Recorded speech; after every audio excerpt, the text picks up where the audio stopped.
For the past few weeks, the People's Liberal Party, PLP, has been embroiled in controversy over the actions of its former chairman, Mr. Peter Mayen Majongdit. The People's Liberal Party recently dismissed its chairman. Therefore, what led to this dismissal and what is next for the party?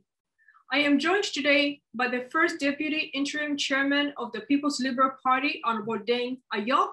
So therefore, join us as we discuss this and more only on Beyond the Headlines.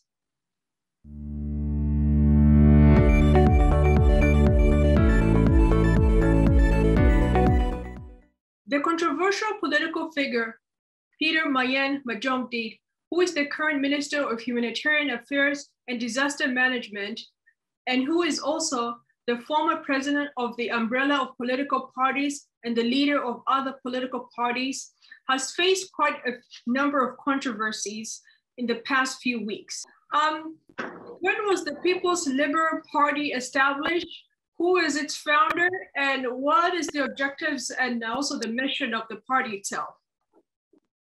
And thank you very much, Ms. Eunice Malath. The People's Liberal Party, the PLP, was founded in 2015, early 2015. And the founder, one of the founders, the main founder is Mijok, and I myself was a co-founder of this party. The vision of a People's Liberal Party is a stable and peaceful unified South Sudan with a people-centered leadership whose population enjoys liberal, equal social, economic, and political opportunities. The mission of the People's Liberal Party is to break, dismantle, destroy, and incapacitate all impediments to popular participation of South Sudanese in shaping their social, economic, and political destiny. Generally, this would be the vision and the mission of the party. In a press statement released on August 4th, the leadership of the People's Liberal Party and other political parties dismissed its chairman, Mr. Mayen. According to the party, Mr. Peter Mayen Majongdit has failed to promote the spirit of broad consultation with the umbrella leaders and the other political parties, OPP, as a whole on all matters pertaining to the ARCIS, including the recent controversial nominations of MPs to the RTNLA, which has resulted in the evocation of the OPP MPs and thereby being a hindrance to the implementation of the peace agreement. Mr. Peter Mayen Majongdit is involved in various disciplinary social actions that have become a liability to the umbrella opposition political parties and therefore the OPP. Hence, we, the undersigned members of the umbrella political parties, do hereby resolve and or declare that Mr. Peter Mayen Majongdit is no longer representing us on all issues related to the ARCIS, and we therefore, on the same note, hereby inform all our members, supporters, transitional government of national unity, and the NPTC in particular, the IGAD, non-governmental entities, to take this declaration into immediate consideration that the above person is no longer part of our umbrella opposition political parties with effect from this 4th day of August 2021. We ask the IGAD, RJMEC, Citizen, MVM, and government not to transact any business with him on behalf of the umbrella opposition political parties, and in particular, the People's Liberal Party, PLP, Republic Party of South Sudan, and South Sudan Generations Party, respectively or collectively. In what form was he a liability? Well, Mr. Peter Mayen Majongdit, in 2015, after the party was founded, as a member of the party, we sat as the leadership and the co-founders of the party and decided that he will be the first interim chairman of the party to represent the party in all issues. And particularly at the time, it was at a very crucial time when peace talks were ongoing in Addis Ababa. So we all agreed that Peter Mayen Majongdit will represent the PLP in the peace talks. And after the signing of the peace agreement in Addis Ababa, and now RCs, Peter Mayen represented the PLP under the umbrella of political parties, of which People Liberal Party is one of the members of those 10 political parties. Now, when he was appointed the Minister for Humanitarian Affairs and Disaster Management, Peter Mayen Majongdit immediately disconnected himself from the party leadership, and he decided to conduct business of the party independently, not involving and not consulting with the party leadership. And worst of all, he also sidelined all the other 10 political parties that fall under the umbrella that he represents in the peace agreement. And if you have read the peace agreement, and if you've gone to the area of signatories, under the signatures of other political parties, Peter Mayen Majongdit signed for umbrella of political parties of South Sudan, under which is representing 10 political parties. PLP being one of them. He sidelined all of these 10 political parties. He sidelined PLP itself, including myself, the deputy chairman of the party, and he refused any consultation completely. Until May this year, 2021, when he made the controversial nomination of members of parliament to the National Legislative Assembly. That is when we, as the party leadership, the co-founders and other leaders of the party, we decided that this is completely now unacceptable, as he had appointed individuals from his own family, his own friends, including one Ugandan, the Ugandan citizen, to the parliament on the ticket of the OPP. So we call upon the leadership of the, I called the meeting, I personally convened the meeting of the PLP leadership, National Leadership Committee, and formed a disciplinary committee to investigate Peter Mayen, particularly how he came to make the nomination by himself alone of the members of parliament on behalf of the PLP, the umbrella, and other political parties. He was contacted by the disciplinary committee members to sit with them. He refused to answer phone calls. He refused to answer any invitations for such investigative meetings. So when the disciplinary committee could not get him, they decided to make a recommendation to the National Leadership Council that Peter Mayen has refused to completely meet with them. And therefore, they recommend that the membership of Peter Mayen Majongdit be withdrawn, be terminated. And this is how we arrived to the decision to terminate Peter Mayen Majongdit's membership with the party. Mm-hmm. Now, who were the family members that he ended up appointing into the parliament, and who is the Ugandan lady that he also decided to unilaterally appoint? The family members that he appointed to parliament, at the National Legislative Assembly and at the State Assembly include his own mother, biological mother, includes his own younger brother, includes his own sister, and then includes that particular Ugandan lady that people claim was socially involved with Peter Mayen Majongdit. His involvement with this Ugandan lady, to us, we don't know, but these are the claims that we hear. However, if you look at the appointment of these three individuals from his family and the Ugandan lady, and including appointing one of the active members of the SPLM party, who later was sworn in with the rest of the MPs because that particular ticket couldn't be given back to the OPP. He appointed two positions to the SPLM as we speak. So what is remaining on the ticket of PLP of OPP is 28 positions, no longer 30 positions as it is in the agreement. Mm-hmm. So you ended up losing 2 seats because of his actions. We have already lost 2 seats. Those 2 seats are irreversible because he decided to appoint individuals not doing background checks to determine whether these are legitimate members of OPP political parties or not. So, but simply because these are people that were known to him, he decided to add their names to our list. Based on the 2018 Revitalized Peace Agreement, the Transitional National Legislative Assembly will be comprised of the governing transitional government would nominate 332 members. Sudan People's Liberation Movement in opposition, SPLM-IO, would have 128 members, and 50 members would come from the South Sudan Opposition Alliance. Then the other political parties, OPP, would nominate 30 representatives, and 10 would be from the section of former detainees. Now, where does People's Liberal Party and the other political parties stand now after the president rejected the nominations that were submitted by Mr. Mayen for the parliament?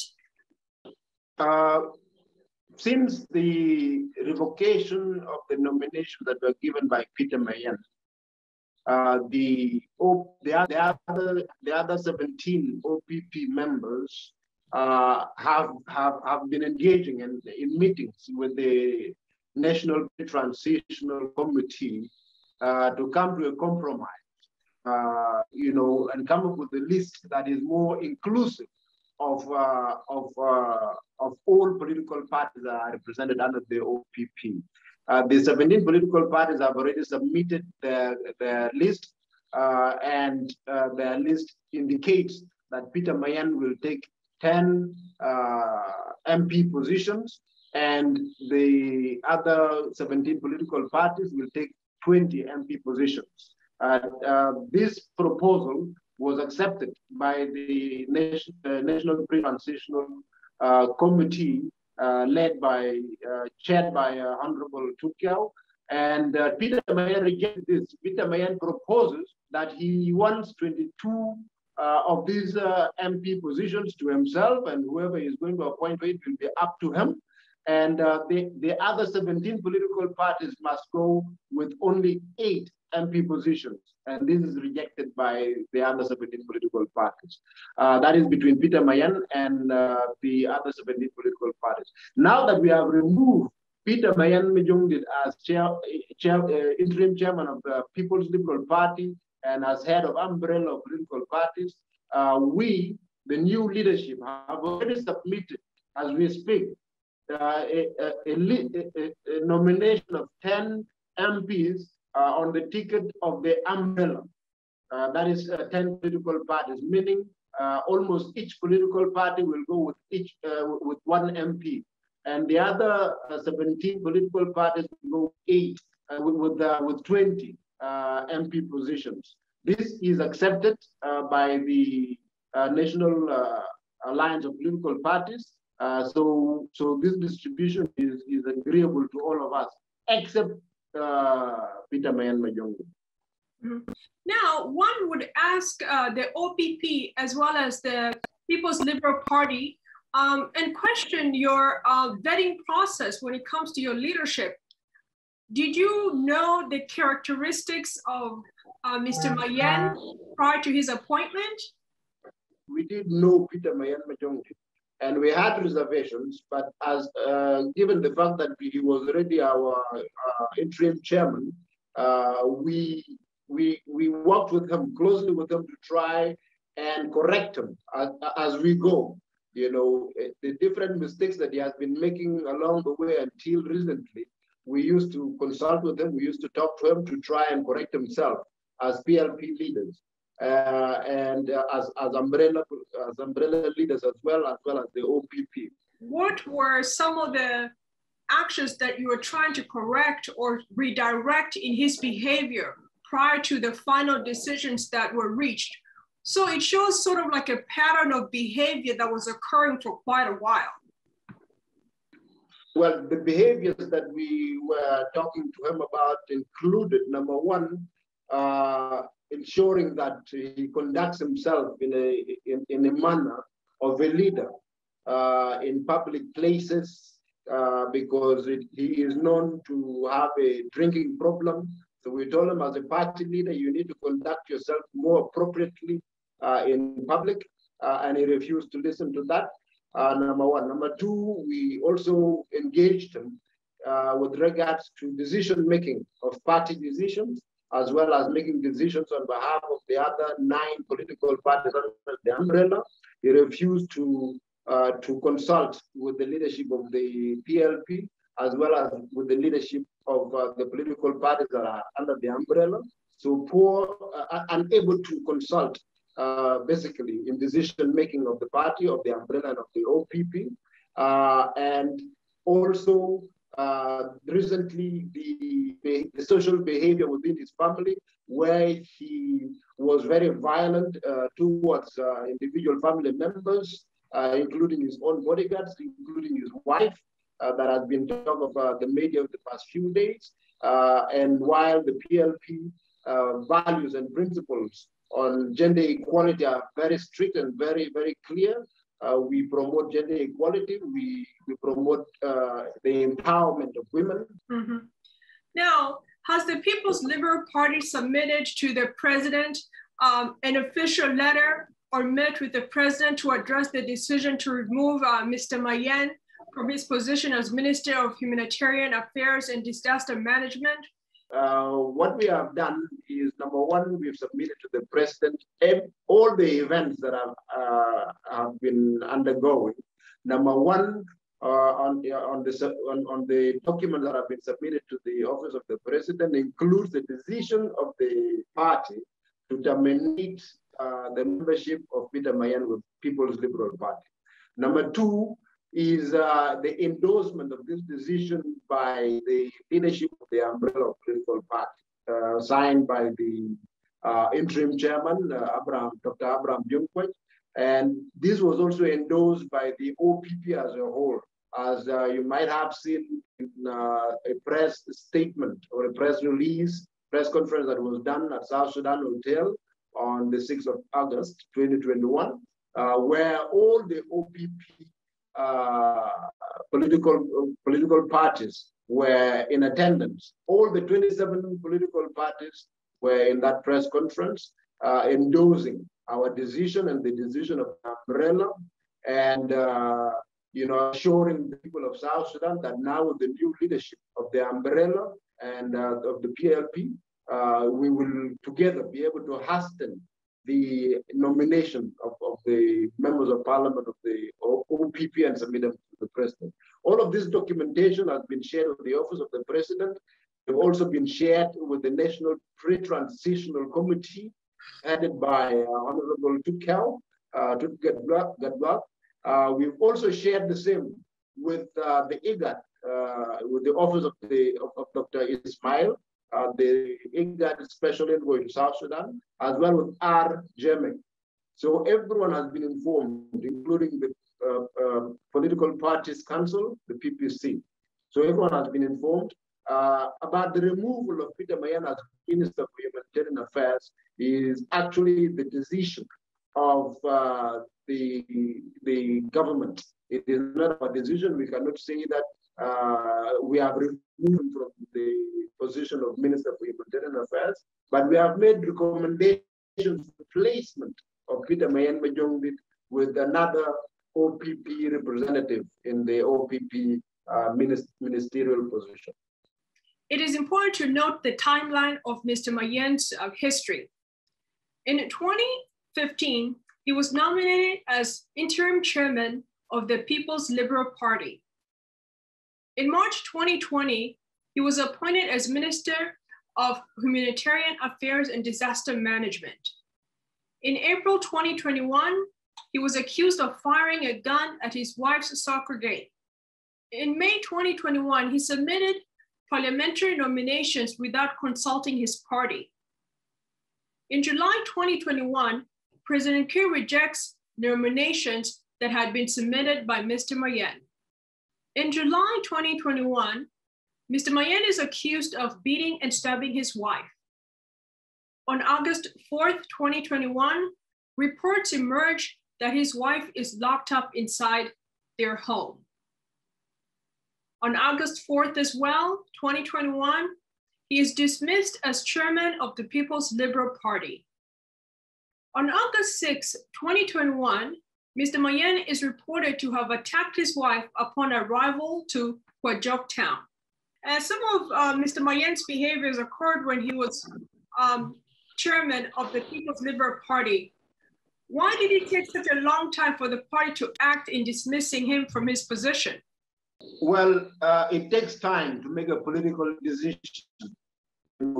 People's Liberal Party is a political organization. It's an institution with governing instruments, with constitution, with how we conduct business. So obviously it takes time it takes time for any organization to come to conclusion that an individual is becoming a liability to the institution, and therefore it takes time to form the committee and for the committee to do their job and make recommendations to finally get to a point such as we got to. So it is the procedures that we were following that took time. And they took time because Peter Mayen Majongdit avoided to work with us in tackling some of these issues of concern that we have with his leadership, as well as these concerns that we had as OPP, including the rest of the political parties under the OPP. So it took time because he is always unreachable. In fact, the past few days that these events have been undergoing, other media houses are also trying to engage him to see if he can defend his position with regards to termination of his membership and his removal as interim chairman of the umbrella of political parties, and also the fact that the OPP leadership actually has disposed of him as their representative and has clearly indicated to the public, to the IGAD, to the RGM, that he will no longer represent the OPP or the umbrella or the People's Liberal Party, any business, and advises the public and the government that Peter Mayen will only be conducting business as an individual or as a Minister of Humanitarian Affairs for now until he is removed by the president or the government. He is even refusing to talk to the media to defend some of these issues. So this is how difficult it was even for us to get to talk to him. So you can imagine how hard it was for us. Now, what policies are in place within the People's Liberal Party and other political parties to address gender-related issues that include gender-based violence? And does your party respect women's rights? Well, our constitution is very clear, and the constitution clearly indicates that we are a party of diversity in terms of who is represented in the party. And on behalf of PLP, I don't know about the other political parties, we respect gender equality, we promote gender equality and the empowerment of women. It is our policy, and it is one of the reasons why we have gotten rid of Peter Mayen. In fact, our party chairperson is a woman, Mrs. Honorable Jacqueline Deng Ayok. She is the current interim chairperson of the People's Liberal Party. So this is a clear indication that the party supports gender equality and empowerment of women. So as PLP, women empowerment is in fact our #1 priority because they are the most disadvantaged in our society, followed by the youth. As the first deputy interim chairman of the People's Liberal Party, what do you hope is the way forward for your party? Because in order to not only change the image that has been badly portrayed by your former chairman, what do you aim to accomplish in the coming future? Well, as a political party, as you in this interview, in the beginning, I shared with you the vision and the mission of the party, and because Peter Mayen Majongdit is completely misplaced what the vision of the party is. That's why we've gotten rid of him. And I believe as of the second day of August 2021, when Peter Mayen's membership was terminated, we are back on track, and we are back on focusing on the vision of the party. So what we hope to achieve is to ensure that this party is empowered, to ensure that it is in the position to empower the people of South Sudan, to be able to voice the concerns of the people of South Sudan, and in the parliament and at all levels of South Sudan. Thank you, Honorable Deng Ayok, for joining me here on Beyond the Headlines. And our viewers, please join me next time for another important discussion on the program. Thank you very much. I appreciate your time and for hosting me. Yes, thank you. Don't forget to subscribe to our YouTube page at Sunrise Media.